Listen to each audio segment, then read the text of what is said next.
Komplotan pembobol mesin ATM asal Lampung diringkus aparat Polresta Denpasar setelah beraksi di 14 tempat kejadian perkara. Komplotan yang menggunakan modus mengganjal tempat keluar uang ini berhasil menguras ratusan juta rupiah.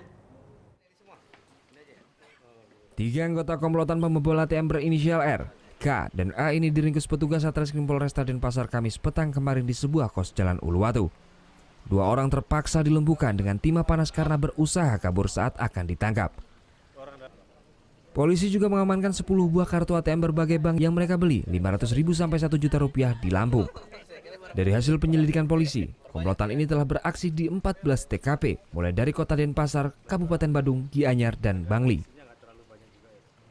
Modus mereka mengganjal exit shutter atau tempat keluar uang dengan kawat setelah menarik sejumlah uang di mesin ATM.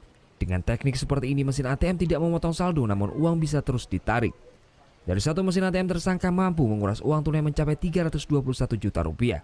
Jadi setiap dia bunyi krrrr gitu, nah dia ganjel pakai tangan, dia ganjel pakai kawat itu. Jadi dua orang, nggak bisa satu orang dalam pelaksanaan kerjanya, sehingga uang akan keluar. Ya.